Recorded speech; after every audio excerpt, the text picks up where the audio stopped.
Ya Fatıma dedi qapını götür. İmam iki parmağı saldı qapıya. Dedi ya Fatıma. Bismillahirrahmanirrahim. Gözəl İslam dinimizin əsas hədəfi yalnız uca Allaha ibadət edərək, yalnız uca Allaha dua edib, onu köməyə çağırmağa səsləməkdir. Lakin təəssüflər olsun ki, açıq-aydın Quran ayələri və hədislər olmasına baxmayaraq, bəzi insanlar hər şeyi yaradan uca Allaha deyil, yaradılan məxluqlara, imamlara, övliyalara, pirlərə dua edirlər və onlardan kömək istəyirlər, şəfa istəyirlər. Halbuki həmin şəxslərin həyatına baxsaq, misal üçün, bəzi imamlar vardır ki, təəssüflər olsun ki, zalimlar tərəfindən qətl edilərək məzlumcasına şəhid edilmişlər və həmin imamlar özlərinə kömək edə bilməyib, öz qətllərinin qarşısını ala bilməyiblərsə, sənin necə bəs kömək eləyib, sənin necə bəs şəfa verəcək? Həmçinin ölkəmizdə olan bəzi övliya, pir olduğu iddia edilən şəxslər var ki, sözsüz ki, bizim Allahın həqiqi övliyasına işimiz yoxdur. Həqiqi övliya heç kəsi demir, mən övliyayam və uca Rəbbinə ibadətlə məşğul olur və s. Lakin ölkəmizdə olan bəzi iddia edilən övliyalar vardır ki, insanlar onların qapılarına gedir, istər qəbirlərinə öləndən sonra, istər də diri olan zaman gedib onlardan kömək istəyirlər, ruzi istəyirlər, şəfa istəyirlər, xəta baladan uzaq etməsini istəyirlər. Qəribəsi budur ki, həmin o övliya deyilən şəxs məgər Quran-Kərimdə uca Allahın bu əməllərin qadağan edilməsini bilmirmi? Deməli, həmin kəs övliya deyil, şeytanın övliyasıdır və bunların həyatına baxsaq görərik ki, onlar heç uca Allaha düzgün ibadət etməyiblər, gözdən pərdə asası bir-iki söz əməl eləyirlər və insanların da malını, mülkünü mənimsəməklə məşğuldurlar. Və çox qəribədir ki, həmin bu iddia edilən övliyaların, pirlərin həyatlarına baxsaq, görərik ki, özünün köməyə ehtiyacı var. Özü xəstə olub, özünə kömək eləyə bilməyib. Öz ailəsinin, öz qohum-əqrəbəsinin xəstəliyi olub, şəfaya ehtiyacı olub, özü heç onlara şəfa verə bilməyib. Bu qədər hadisələrin baş verməsinə baxmayaraq, avam insanlar onlardan şəfa istəyir, onlardan yardım istəyirlər. Çox qəribədir ki, tək təəssüflər olsun ki, avamlar deyil. Ölkəmizdə dırnaqarası dindarlar var ki, onlar da bu əməllərin yaxşı əməl olduğunu iddia eləyib, insanları bu əməllərə, bu şirkə, bu xarafata təşviq eləyirlər. Əvvəllər bu kimi kəslər iddia eləyib deyirlər ki, biz birbaşa Allahdan istəyirik, lakin filan kəs xatirinə. Allahın özündən istəyirik, Allahdan qeyrisindən dua eləyib kömək istəmirik. Düzdür, bu əməl də olmaz, bidətdir, amma şirk deyil, yenə də olmaz. Çünki yalnız Allahdan istəyirsənsə, öz salih əməlinin xatirinə nəsə istəyə bilərsən. Amma kiminsə xatirinə istəyirsənsə, dinimizdə bu məqbul olan düzgün əməl deyil. Lakin həmin bu kəslər sonradan isə gizlətmələrinə baxmayaraq, açıq-aydın indi deyirlər ki, xeyr, elə birbaşa Allahdan deyil, imamdan, övliyadan, pirdən kömək istəyə bilərsən, onlara dua eləyib şəfa istəyə bilərsən.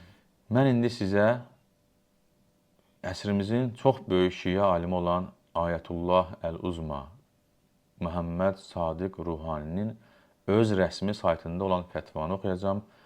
Ölkəmizdə olan şiə bacı qardaşlarımız da bu fətvaya hökm versinlər. Deməli, o soruşulur. Eyyuhuma asah, həl huvə qovlu ya Fatimə tuşfini, əm huvə qovlu Allahümmə bihaqqi Fatimətə işfini. Sual, hansı daha doğrudur? Ey Fatimə, mənə şəfa ver deməkmi, yoxsa Allahım, Fatimənin haqqı ilə mənə şəfa ver demək? Cavab, lə məni'a min isti'məli kiləl üslubeyn. Hər iki üslubdan istifadə etməyin heç bir maniyəsi yoxdur. Çünki ehtiyacları tələb etməkdə uca Allaha Məhəmməd və Məhəmmədin əhl-beyti ilə aleyhissalam təvəssül edərək ona üz tutmaq icazəli olduğu kimi, o ehtiyacları birbaşa məsumların nurlu zatlarından, varlıqlarından deyək, istəmək də icazəlidir. Uca Allah imamları feyzinin, bol ruzisinin vasitəsi etdiyi zaman varlıq aləmindəki ən kiçik atomdan tutmuş, ən böyük qalaktikaya qədər olan vilayəti, hökmranlığı, idarəçiliyi imamlara vermiş və beləliklə də imamlar bütün məxluqatlara kömək edərək onların ehtiyacını ödəmək qüdrətinə malikdirlər. Dediyim kimi, bu fətva Məhəmməd Sadiq Ruhaninin öz rəsmi saytındadır. Lakin, əziz izləyicilər, bu böyük şiə aliminin fətvası açıq-aydın Quran-ı Kərimə ziddir. Uca Allah buyurur: "Əyüşrikûne mə lə yaxluqu şeyən və hum yuxlaqun." Onlar heç nəyi yarada bilməyən və özləri də yaradılmış olanları mı Allaha şərik qoşurlar? Özləri yaradılmış olanları. O kəs ki, yaradılır, ondan dua edib kömək istəmək olmaz. Halbuki, şərik qoşduqları nə onlara, nə də özlərinə kömək edə bilərlər. Allahdan başqasına dua etdikləriniz də, baxın, əziz izləyicilər, bəziləri deyir ki, Allahdan başqa dua etdiklərimiz deyəndə daş, qəbir, bütdən kömək istəmək olmaz deyirlər. Qəbir demirlər, bütdən kömək istəmək olmaz deyirlər. Halbuki, uca Allah indi burada görün, insanları nəzərə tutur. Allahdan başqa birinci deyəndə, Allahdan qeyri deyəndə, Allahdan başqa deyəndə, bütün Allahdan qeyriləri orada daxildir. Və hətta Allah Teala bu kimi şəxslərin bir daha anlamaları üçün yenə də deyir ki, Allahdan başqasına dua etdikləriniz də sizin kimi qullardır, insanlardır. Əgər onların sizə kömək edəcəkləri iddianızda doğrusunuzsa, dua edin onlara, onlar da sizə cavab versinlər. Əl-Əraf surəsi 191, 192, 194-cü ayələr. Bəziləri iddia edirlər ki, burada dua ibadət mənası verir. Amma aydındır ki, ayə tamamında bildirir ki, doğrusunuzsa dua edin onlara, onlar da sizə cavab versinlər. İbadətdə cavab verilmir, duada cavab verilir. Və açıq aydın ayədir ki, digər ayələr də var ki, Allahdan qeyrisinə dua eləyib, kömək istəmək olmaz. Bəziləri bunu biz deyəndə deyirlər ki, mən səndən deyirəm ki, filan qəddandan mənə ver, filan qələmi mənə ver, gedib həkimdən deyirəm mənə dərman ver, bu şirk sayılırmı? Bu kəslər anlamır ki, hələ tövhid nədir? Biz deyirik, dua eləyib kömək istəmək olmaz, dua eləyib. Amma sənin yanındakı olana kömək istəyirsə, o dua sayılmır. Yardımlaşmaq və s. bu başqa şey. Əziz izləyicilər, hansına inanaq? Uca Allahın sözünə, yoxsa böyük şiə alimi Məhəmməd Sadiq Ruhaninin sözünə? Həmçinin İmam Rıza şiə rəvayətində deyir: وَلِعِلَّةٍ أُخْرَى أَغْرَقَ اللّٰهُ عَزَّ وَجَلْ فِرْعَوْنَ وَهِيَ أَنَّهُ اسْتَغَاثَ بِمُوسَى لَمَّا أَدْرَكَهُ الْغَرَقُ وَلَمْ يَسْتَغِثْ بِاللّٰهِ. İmam Rıza deyir, Allah Teala'nın Firavunu suya qərq etməsinin başqa bir səbəbi də odur ki, o suda boğularkən Allahdan kömək istəmədi. Musadan kömək istədi. Buna görə də uca Allah ona vəhy etdi: Ey Musa, sən Firavunu yaratmadığın üçün ona kömək etmədin. Əgər o məndən kömək istəsəydi, mən də ona kömək edərdim. Şeyx Saduq rəvayət eləyir, İləl-Şərai kitabı 1-ci cild 59-cu səhifə, həmçinin Əllamə Məclisi rəvayət eləyir, Biharul Ənvar kitabı 13-cü cild 131-ci səhifə. Əziz izləyicilər, diqqət eləyin, burada imam nə deyir? Allah Teala deyib ki, deyir, Ey Musa, sən Firavunu yaratmadığın üçün ona kömək etmədin. Deməli, kömək edəməyə qadir yalnız yaradandır, yaradılan deyildir. Baxın, əziz izləyicilər, həmçinin burada biz İmam Rızanın sözünə inanaq, yoxsa Məhəmməd Sadiq Ruhaninin sözünə inanaq.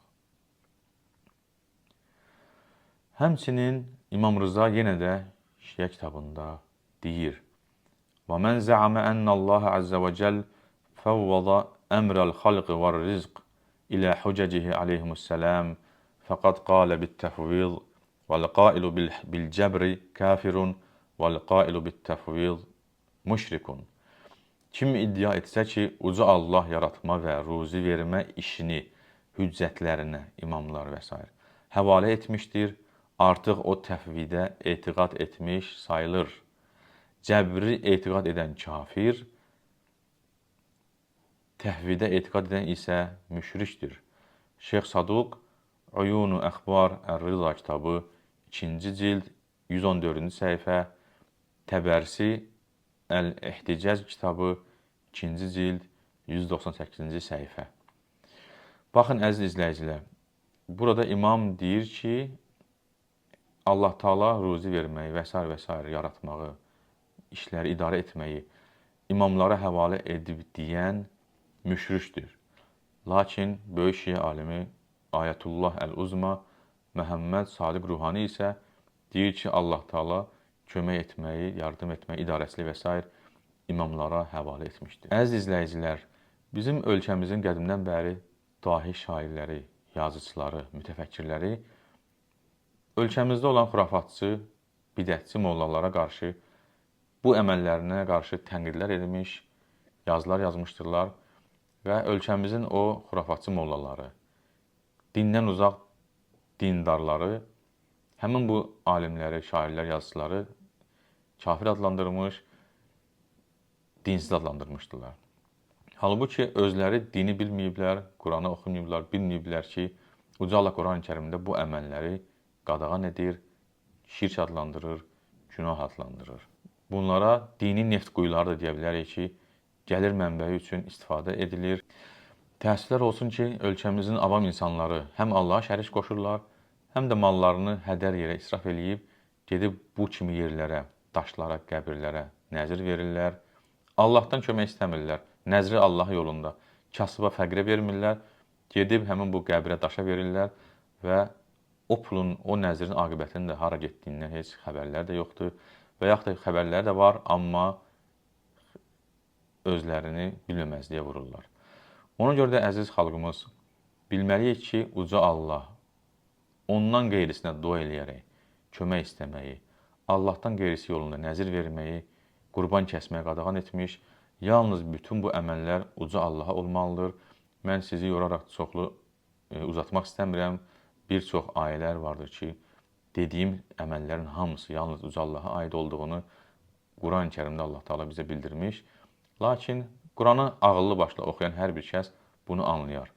Bunu anlamayan, Quran oxumayan kəslərdir ki, bəraət qazandırırlar, Qurandan uzaq olanlardır və biləyin ki, Uca Allah, gözəl İslam dinimiz bizə bu əməlləri qadağan etmiş, Allaha şərik qoşmaq saymış və Uca Allah Quran-ı Kərimdə bildirir ki, Allah Taala ona qoşulan şəriki, Allah Taala ona şərik qoşanı əsla bağışlamazdır. Bura ziyarətə gələn insanlar 3 dövrə vurur, onlar şəfa tapmaq üçün gördüyünüz bu sudan içirlər. Bundan əlavə, ağrı sızı olan yerlərə bu daşlar vasitəsilə əl çəkilir. Məhz onlar şəfa tapdığına inanırlar. Təəssüflər olsun ki, dindən uzaq, xurafat olan bu cür inanc günümüzə qədər insanlar tərəfindən hələ də qorunur.